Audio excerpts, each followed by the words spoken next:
Okay, let's first go to China. The headline on the China Daily, Xi stresses basic education development. So the China Daily places education at the center of national development, reporting President Xi Jinping's call to strengthen basic education and improve learning opportunities for future generations. Alongside this story, a pretty dramatic photograph of China's Gravity 1 rocket launching 9 satellites into orbit. The image is more than just a scientific achievement. It reflects a country investing simultaneously in classrooms, innovation and space technology. And together the headline and the picture tell a broader story that nations are increasingly viewing education and technology as 2 pillars of long-term progress from China's investment in the future. Okay, we move to Australia now, where politics is taking centre stage. The Australian Labor declares a new enemy, number 1. So the Australian focuses on Australia's governing Labor Party as it prepares for its national conference and redefines its political priorities. The front page image shows senior party leaders gathered around a large conference table in Adelaide. And it's a picture of consultation, debate and strategy, reminding readers that political decisions often happen long before they appear in public. The story reflects an important reality of democratic politics. Parties constantly evolve in response to changing public concerns and new challenges. While politics dominates headlines in Australia, Europe now is confronting a challenge that's affecting millions of people across borders. We'll go to the UK's The Guardian. France had 5,700 excess deaths in June heat. So The Guardian's reporting on the devastating impact of extreme temperatures in France, where authorities say thousands of excess deaths were linked to June's heat wave. The striking images of a firefighter battling flames near Paris, and it captures not only the danger of these wildfires, but the human effort that's needed to confront these increasingly frequent climate emergencies. So the story serves as a reminder that climate change is no longer a future concern. For many communities, it's already shaping daily life. Now, from climate pressure in Europe, we turn to politics in India. The Hindustan Times, their headline, 5 Delhi cops injured, internet cut, tear gas fired near Sansad Marg. So fresh chaos. It's a story we brought you a little bit earlier amid the Cockroach Janata Party, which we heard about in our news headlines. Their protests near Sansad Marg today in the last 24 hours.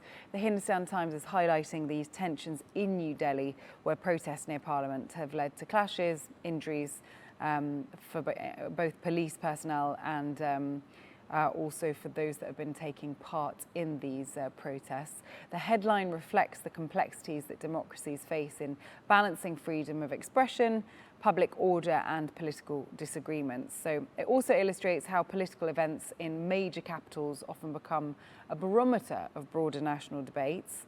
Politics and public affairs often have economic consequences, and that is very much being reflected in today's paper. Right, let's now move on to the Financial Times, turn our attention to global energy markets.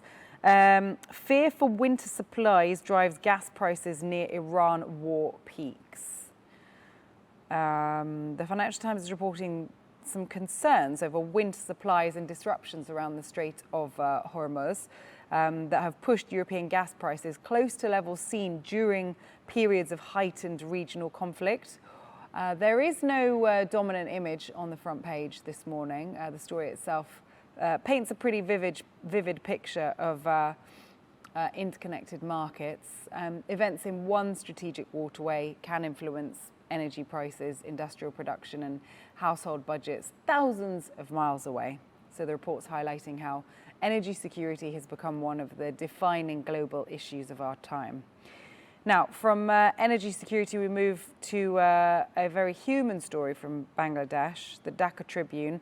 Over 800 children dead, how Bangladesh lost ground against measles. So it's a story that's been across the front pages for a number of months now. It's an emotional headline reporting that more than 800 children have lost their lives during this rather severe measles outbreak that the country is observing.